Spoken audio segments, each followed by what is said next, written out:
Morning, my mother-in-law handed me a cardboard box and told me to be out by noon. I was still wearing my hospital bracelet. I had been discharged less than 14 hours earlier. A miscarriage at 11 weeks. The kind that doesn't just end quietly. The kind that requires a procedure, a recovery room, a nurse who holds your hand because your husband is outside on his phone. I remember lying in that hospital bed, staring at the ceiling tiles, counting the little perforated holes in each square, just to give my brain something to do.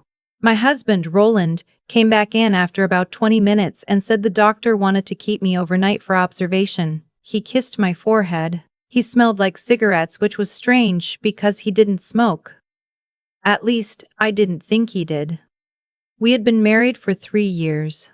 I was 31. We lived in a colonial house in a quiet suburb outside of Columbus, Ohio. The house that belonged to Roland's family, technically, though Roland had always referred to it as ours. His mother, Vivian, lived 40 minutes away in a condo she'd bought after his father passed. She came by twice a week, sometimes 3 times. She had a key. I had suggested gently twice that maybe we could establish a little more privacy. Both times, Roland looked at me like I had said something in a foreign language. I want to be clear about something before I tell you the rest. I was not naive. I grew up in a small town in eastern Tennessee, raised by a grandmother who worked 2 jobs and still found time to teach me that self-respect is not something you negotiate away piece by piece. I had a master's degree in supply chain management. I had worked my way up to a senior logistics coordinator position at a mid-sized medical equipment company. I was practical, organized, and, I believed, a decent judge of character. I misjudged Roland. I misjudged Vivienne even more. The morning after I came home from the hospital, I was in the kitchen trying to make tea because my hands needed something to do. I heard the front door open. I heard Vivienne's heels on the hardwood. I heard her say, in the particular tone she reserved for conversations she considered beneath her, "Roland, we need to handle this today." I set down the kettle. I walked to the doorway. They were standing in the living room, my husband and his mother, and neither of them looked surprised to see me. That was the part that I would think about for months afterward. They didn't look surprised. They looked prepared. Vivienne turned to me first. She was wearing a cream blazer, her silver hair pulled back precisely, and she held her purse in front of her with both hands like a shield. "Sweetheart," she said, which was what she called me when she was about to say something that wasn't sweet at all. "We've been talking, and we think it's best if you stay somewhere else for a while, to give everyone space to heal." I looked at Roland. Roland looked at the floor. "This is my home," I said. "It's the family home," Vivienne said. "I'm his family." There was a pause. The kind of pause that tells you a decision has already been made, and what you're witnessing now is just the announcement. Roland cleared his throat. "Mom thinks and I agree that the stress here isn't good for you right now. After everything." He gestured vaguely at my midsection as if the loss was a thing that had happened to a stranger. I stood there for a moment. I was still wearing the hospital bracelet, the paper kind, with my name and date of birth printed in black ink. I looked down at it, then back at them. "How long have you two been planning this?" I asked. Neither of them answered. Vivienne set the cardboard box on the coffee table. It was a medium-sized box, the kind liquor stores give away for free. Inside, she had already placed a few of my things, my moisturizer, my phone charger, a framed photo of my grandmother, and a paperback novel I had been reading. She had packed my things before she arrived. She had known exactly what she was coming here to do. I did not cry. I want you to know that. I picked up the box. I went to the bedroom, added my work laptop, 2 changes of clothes, my medication, and my good walking shoes. I said nothing. I walked past both of them without looking at either of them, and I walked out the front door, down the porch steps, and got into my car. I drove to the extended stay hotel on Route 40 and checked in for 2 weeks, which was all I could afford without dipping into savings. I sat on the edge of the bed and I thought, very clearly, I am going to be okay. And then I thought, but not yet.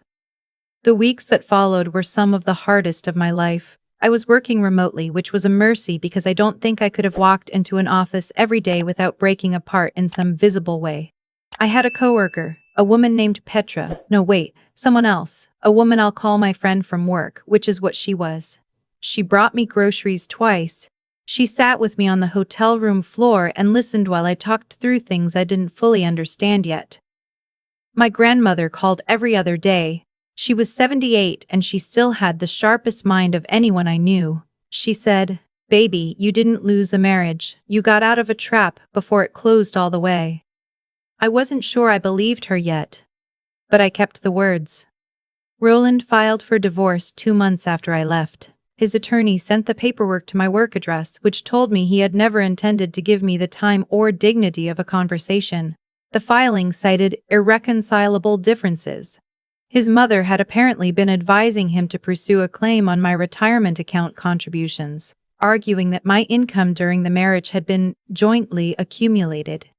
I had a small 401k and a separate investment account I'd opened before we married, funded entirely from an inheritance my grandmother had given me at 25, money she had saved for decades working as a home health aide. They wanted that money. I hired a family law attorney named Mr. Caldwell.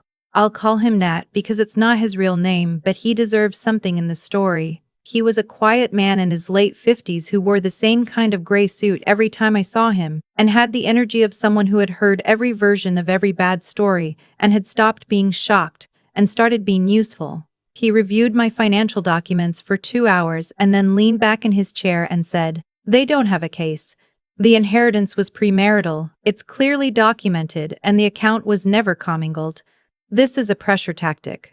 Can they still make my life difficult?" I asked. "They can try," he said, "but it'll cost them more than it costs you." I went home to Tennessee that Christmas. My grandmother lived in a small white house with a screen porch, and she kept a garden in the back that she tended with the same attention other people give to their children. I sat on that porch for 3 days and I slept more than I had in months, and I let myself feel the full weight of everything without performing any particular version of being fine. On the second day, I got an email from my company's vice president of operations. He wanted to schedule a call for early January. He didn't say why, but he copied 3 people I didn't recognize. I almost didn't respond. I was exhausted in the particular way that follows loss, not sleepiness, but a bone-deep depletion that makes even simple decisions feel effortful. But my grandmother came out onto the porch with 2 cups of coffee and sat down next to me, and she said, "What is it?" And I showed her the email and she said, "You respond. You always respond." I responded. The January call lasted 2 hours. The company had been acquired 6 months earlier by a larger healthcare logistics firm, and the integration was creating significant gaps in their supply chain infrastructure. They were building out a new division specifically to manage vendor relationships and distribution efficiency across 12 regional networks. They'd been watching my work, specifically, a process redesign I had led the previous year that cut fulfillment errors by 31% and saved the company approximately $2.3 million annually. They wanted me to lead the new division. The title was Director of Supply Chain Integration. The salary was more than double what I was currently making. There was an equity package. There was a relocation allowance if I wanted to move to the company's main hub in Charlotte. I asked for 48 hours to consider it. I called Mr. Caldwell. I called my grandmother. I sat on the hotel room floor. I was back in Columbus by then, and I made a list of every reason to say yes and every reason to say no. The no column had 2 items, fear, and the possibility that I was making a significant professional decision while I was still emotionally unstable. The yes column had 11 items, and the 11th one simply said, "You have been waiting for permission that no one else is going to give you." I accepted the offer on a Thursday afternoon in January. The equity vested 18 months later. I will not tell you the exact number. I will tell you that the morning I received the vesting confirmation email, I sat in my Charlotte apartment. I had moved. I had started over. I had painted the bedroom walls a dark sage green that Roland would have hated, and I read the number 3 times. Then I called my grandmother and read it to her out loud. She was quiet for a moment. Then she said, "Good, now don't let anyone touch it." I wasn't planning to. What I did not anticipate was who would find out and how fast, and what they would do with the information. My former sister-in-law, Roland's brother's wife, a woman I had genuinely liked at one point, saw a LinkedIn post that a colleague had shared about our company's growth milestone. My name was mentioned in the article as the director who had led the integration effort. She apparently showed it to Vivienne.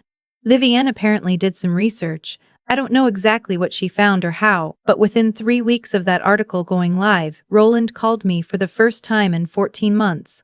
I didn't recognize the number. I answered. Hey, he said. Like that, just hey. Like 14 months and a divorce in a cardboard box with my things pre-packed inside it had not happened. I said, what do you want, Roland? Not a question, a statement. He said he had been thinking about us. He said he had been thinking about us. He said he had made mistakes. He said his mother had overstepped. That word, exactly. Overstepped. As if she had crossed a line on a floor rather than dismantled the last stable thing I had. He said he wanted to talk. He said he thought we should get coffee. I said, I'm going to give you exactly 30 seconds to tell me what you actually want, and then I'm hanging up. There was a pause. And then, because Roland had always been, at his core, more practical than sentimental, he said, I heard about the equity. I think I'm entitled to a portion of it, given the timing of the vesting and when we were still technically. I hung up.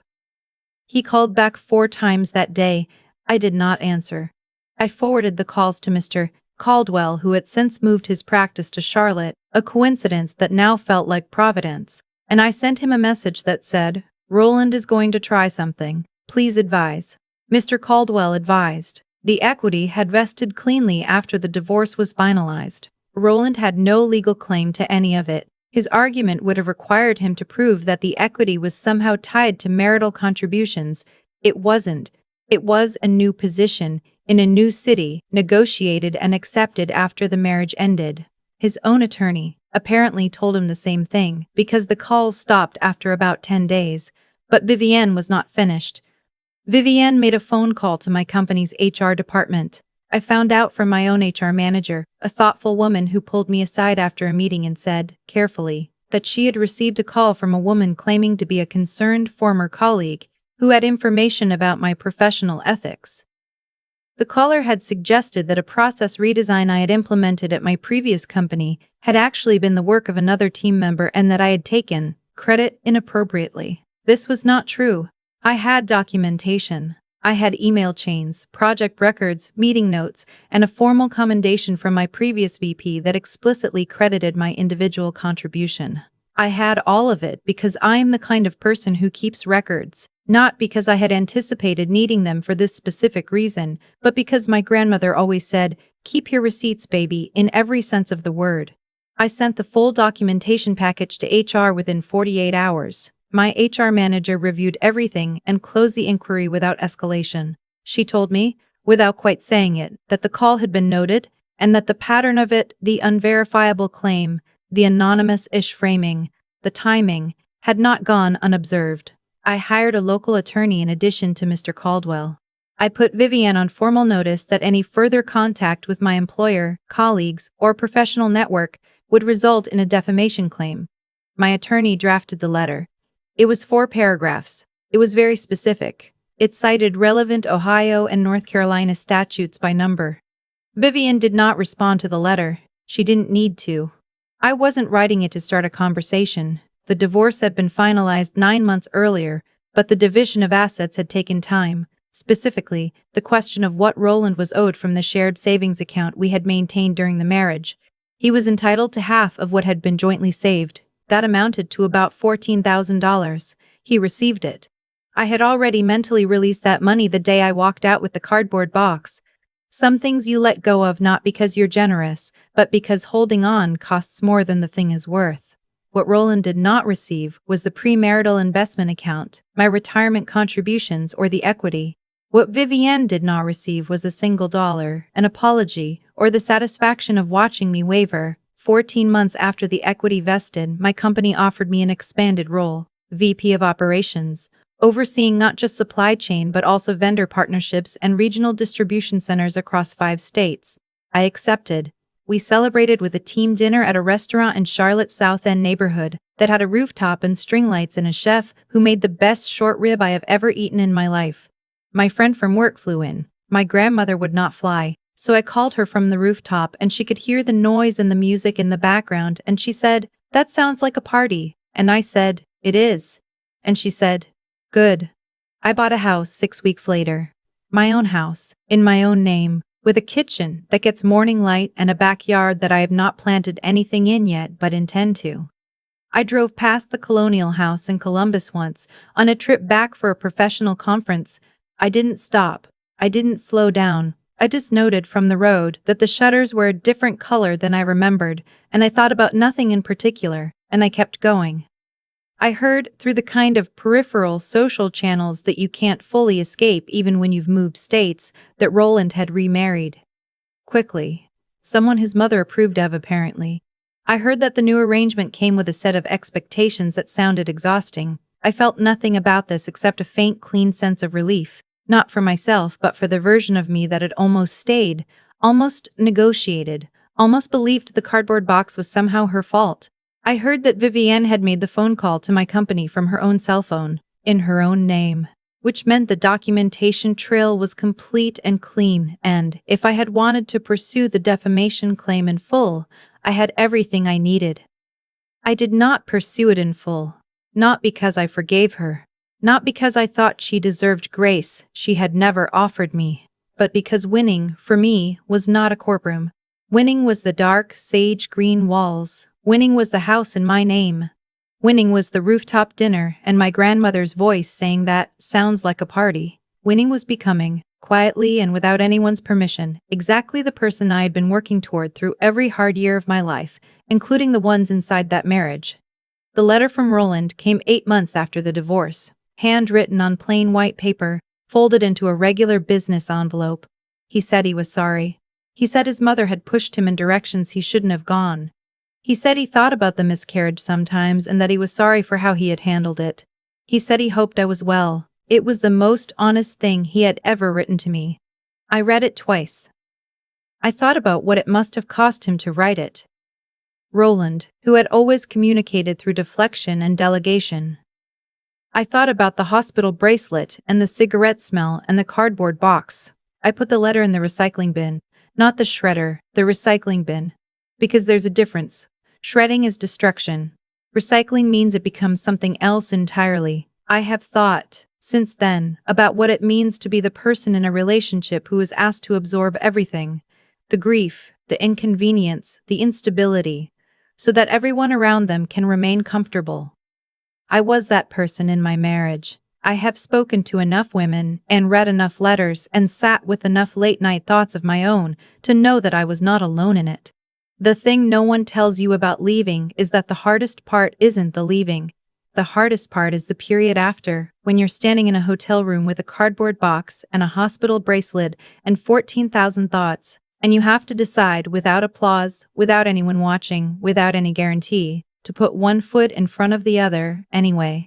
I want to tell you something I know to be true. The people who tried to diminish you did not do it because you were insufficient. They did it because your wholeness was inconvenient, because you were competent, and that competence made them feel the particular discomfort of people who have built their self-worth on the belief that they are owed something by someone smaller than them. You are not required to remain small to keep them comfortable. You are not required to negotiate the terms of your own dignity. And you are absolutely, certainly, not required to answer the phone the second time. The equity is mine. The house is mine, the rooftop and the string lights and the short rib and my grandmother's voice on the phone. Mine, not because I fought for them in any dramatic or cinematic sense, but because I kept going on days when there was no good reason to, and I kept my receipts, and I did not confuse silence for weakness when silence was the most precise and effective tool I had. That's the story. That's the whole of it. If you have ever been handed a box of your own things and told to leave a life you helped build, if you have ever had someone try to reach into the life you rebuilt afterward and take something from that, too, I want to hear from you. Leave your story in the comments, not because misery loves company, but because clarity does. Because sometimes you need to hear that someone else stood in that hotel room and chose to keep going, and came out the other side with walls painted the color they wanted. Like and subscribe if this reached you somewhere real. We're building something here at Restoration Stories, not a community of victims, but a community of people who decided that what happened to them was not the last word about who they are. Come back next week. There's more. I used to think that what happened to me was about Roland, or about Vivienne, or about a cardboard box sitting on a coffee table in a house I'd helped pay for. It took me a long time to understand that it wasn't about any of them at all. It was about me, specifically, about who I would choose to become in the hours and days after someone decided I was disposable. The hardest thing about being treated as less than you are is that, for a while, you start to believe it. Not all the way. Not in the part of you that was raised by a grandmother who worked 2 jobs and still kept a garden. But in the quieter, more exhausted part. The part that had just lost a pregnancy and was standing in a hotel room on Route 40 with a paper bracelet still on her wrist. That part wavers. And I think the wavering is worth acknowledging, because pretending it didn't happen would be a lie, and I've had enough of those. What I know now, that I didn't fully know then, is that integrity is not something you perform when things are going well. It's the thing you find out you have when everything else has been taken. When Vivian called my company and tried to dismantle the one thing I had built entirely on my own, my professional reputation, I didn't collapse. Not because I was fearless, but because I had kept my receipts, because I had done the actual work, documented the actual results, and refused to cut corners even when no one was watching. That habit, built over years of ordinary days, became the wall that her cruelty broke against. That's the part I want you to hear. The equity didn't appear because I was lucky. The VP role didn't come because I was in the right place at the right time.